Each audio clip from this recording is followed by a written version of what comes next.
बिस्मिल्लाहिर्रहमानिर्रहीम। Life at all के मौजूद दोस्तों, अस्सलाम वालेकुम। What is universe?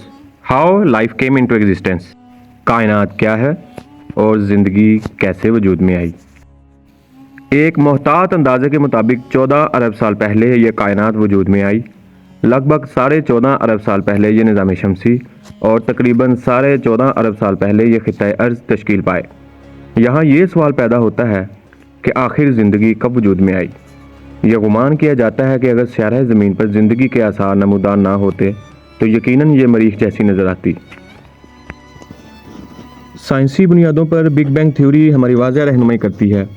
इस थ्योरी के मुताबिक अक्सर साइंसदान ये ख्याल करते हैं कि ज़मीन पर ज़िंदगी का आगाज़ बिलवास्ता किसी चीज़ से हुआ। इस ख्याल के साथ ये मफरूज़ा भी ज़ोर पकड़ने लगा कि पहली दफ़ा कोई जानदार चीज़ कैसे वजूद में आई। मिसाल के तौर पर अगर हम इस कायनात का मुशाहिदा करें तो मालूम होता है कि हमारी कायनात मुख्तलिफ़ किस्म के गर्म गैसों का मजमूआ है। मज़ीद ये कि ये गैसें एटम्स का मजमूआ है और ये एटम्स इस एनर्जी की बदौलत वजूद में आए जो बिग बैंग के नतीजे में बनी। आखिर ये बिग बैंग क्या है और ये कैसे वक़ूअ पज़ीर हुआ? इसका जवाब मुख्तलिफ़ साइंसदान मुख्तलिफ़ अंदाज में पेश करते हैं।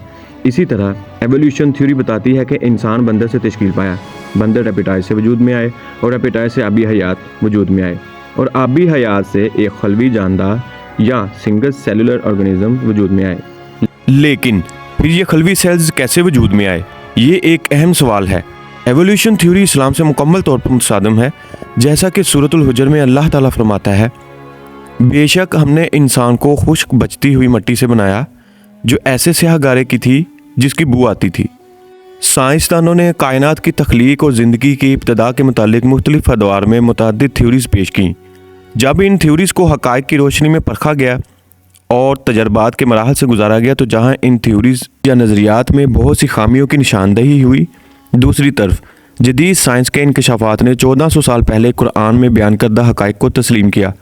इस वीडियो में हम कुछ एक थ्योरीज़ का जिक्र करेंगे और आखिर में कुरान की रोशनी में कायनात की इब्तिदा के मुतालिक ऐसे अहम हक़ाइक़ सामने लाएंगे जिन पर ज़माना हाल में मॉडर्न कॉस्मोलॉजी ने अपनी मोहर सब्त की है। पेंसमेरिया ज़िंदगी के बारे में पहली थ्योरी पेंसमेरिया के नाम से वजूद में आई। ये थ्योरी रिचर्ड नामी साइंसदान ने 1865 में पेश की। इस थ्योरी को कॉस्मोलॉजी और टेस्ट्रायल के नाम से पुकारा जाता है। पेंसमेरिया का मतलब है सीड्स एवरीवेयर। इस थ्योरी के मुताबिक ज़मीन पर ज़िंदगी की इब्तिदा एस्ट्रॉयड यानी एक छोटा सा पत्थर जो सूरज के गिर्द गर्दिश में है हुई। जब से यह कायनात वजूद में आई, मुतअद्दिद एस्ट्रॉयड ज़मीन से टकरा चुके हैं। ऐन मुमकिन है कि इनमें से कोई एक ज़मीन पर ज़िंदगी की वजह बना। ऐसा क्यों हो सका? साइंटिस्ट के पेश नज़र इसकी वजह एस्ट्रॉयड में मौजूद माइक्रो ऑर्गेनिज़म्स हैं जो ज़मीन पर ज़िंदगी की वजह बने। इलेक्ट्रिक स्पार्क यानी बरकी चंगारी। इस थ्योरी के मुताबिक इलेक्ट्रिक शॉक की वजह से ज़मीन में बायोमॉलिक्यूल तश्कील पाए जिनसे ज़िंदगी की इब्तिदा हुई। मिलर और यूरे वो दो साइंटिस्ट थे जिन्होंने 1953 में इस थ्योरी को साबित करने के लिए कुछ एक्सपेरिमेंट्स किए। मिलर और यूरे ने मसनूई तौर पर ऐसा एटमॉस्फेयर मुहैया किया जो उस वक्त के ज़मीन के एटमॉस्फेयर से मुताबिकत रखता था। इन्होंने एमोनिया, मीथेन, हाइड्रोजन, सल्फाइड और पानी को इस्तेमाल किया और 100 सेल्सियस से कम टेम्परेचर पर इलेक्ट्रिक शॉक दिया।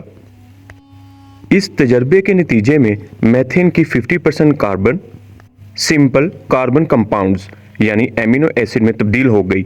जैसा कि हम जानते हैं कि एमिनो एसिड प्रोटीन बनाते हैं और साल अमल तवातर से वक़ूअ पज़ीर होने के बाद कम्प्लेक्स मॉड्यूल्स बने जिनसे फिर ज़िंदगी वजूद में आई।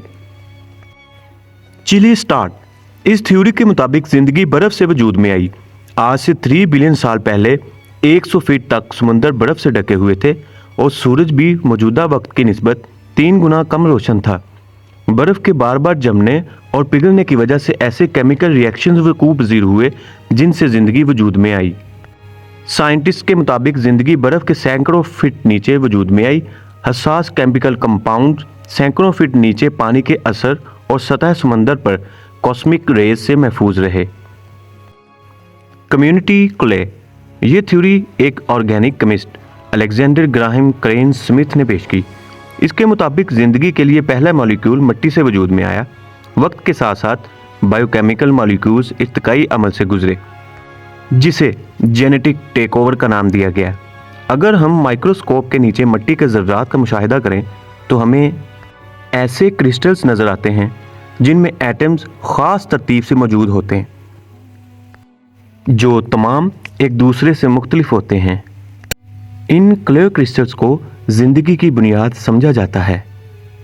معزز دوستو، اب ہم چلتے ہیں حتمی مراحل اور اصل حقائق کی طرف۔ اللہ کریشن یعنی اللہ کی تخلیق۔ موجودہ دور میں جدید علم کائنات یعنی ماڈرن کاسمولوجی واضح طور پر یہ انکشاف کرتی ہے کہ ایک وقت ایسا بھی ماضی بعید علم کائنات کے متعلق روشنی ڈالنے پر قاصر ہے۔ البتہ عہد رفتہ میں ماڈرن کاسمولوجی یا جدید علم کائنات حقائق اور مشاہدات کی روشنی میں یہ دعویٰ کرتا ہے کہ ابتدا میں کائنات دھوئیں کے بادل کے سوا کچھ بھی نہ تھی۔ یہ بیان کردہ پرنسپلز سٹینڈرڈ ماڈرن کاسمولوجی کے تحت متفقہ طور پر مانا جاتا ہے۔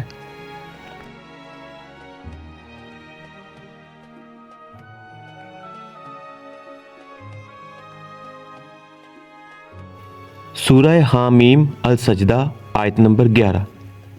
پھر اس نے آسمان کی طرف قصد فرمایا اور آسمان دھواں تھا۔ دراصل آسمان، چاند، ستارے، زمین اور کہکشاں سب دھوئیں سے ہیں اور پھر سب ایک دوسرے سے جدا ہو گئے۔ سورہ انبیاء آیت 30۔ کیا کافروں نے یہ خیال نہ کیا کہ آسمان اور زمین ملے ہوئے تھے تو ہم نے انہیں کھول دیا؟ معزز سامعین، ڈاکٹر الفریڈ کورنیا جرمنی کی ایک مشہور یونیورسٹی جوہانس گوتنبرگ کے پروفیسر چیئرمین آف جیولوجی ہیں اور دنیا کے ٹاپ رینکڈ سائنٹسٹ میں ان کا شمار ہوتا ہے۔ وہ کہتے ہیں، سوچتا ہوں محمد صلی اللہ علیہ وسلم کا وہاں پر جانا تو ناممکن ہے۔ یہ کیسے ممکن ہے؟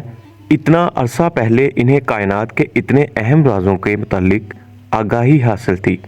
ایک دوسری جگہ ڈاکٹر الفریڈ کہتے ہیں، ایسا کیسے ممکن ہے کہ ایک شخص جو نیوکلیئر فزکس کے متعلق علم نہ رکھتا ہو اور 1400 سال پہلے تو ایسا بالکل بھی ممکن نہیں تھا، اپنے دماغ سے ایسی باتوں کا سوچ لیتا کہ آسمان اور زمین اکٹھے تشکیل پائے اور پھر ایک دوسرے سے جدا ہوئے۔ معزز خواتین و حضرات، سائنس آج کئی سالوں کا سفر کر کے جہاں تک پہنچی، ان باتوں اور تحقیقات کو الفاظوں میں اسلام نے 1400 سال پہلے ہی ہمارے نبی صلی اللہ علیہ وآلہ وسلم کے ذریعے ہم تک پہنچا دیا تھا، جو کہ قرآن اور احادیث کی روشنی میں موجود اور مکمل ضابطہ حیات ہے۔ کائنات اللہ کے بہت سے رازوں میں سے ایک راز ہے جو کہ بہت وسیع، جس کو ناپنا تقریباً ناممکن ہے۔ آج کی سائنس کائنات کے کچھ ایک پہلوؤں تک پہنچ چکی ہے۔ آج کی سائنس کائنات کے کچھ ہی پہلوؤں تک پہنچی اور اب بھی کائنات کی کھوج ایک خواب ہے۔ بے شک اللہ تعالیٰ نے آسمانوں اور زمین کا پیدا فرمایا، اس میں طرح طرح کے اناج اگائے، تمام مخلوقات کو پیدا فرمایا اور سب سے اشرف المخلوقات انسان کو بنایا، جو کہ اپنے اچھے اور برے کاموں کا اختیار رکھتا ہے اور انہی کی بنیاد پر اس کی کامیابی اور ناکامی کا انحصار ہے۔ اللہ با اختیار ہے جو جسے چاہے اپنی رحمت فضل سے بخش دے، اور تمام کائنات کا مالک اللہ ہی ہے اور اسی کی ذات پاک ہے، اور اسی نے اپنی منشا کے مطابق ایک ایک کر کے کائنات کو سجایا۔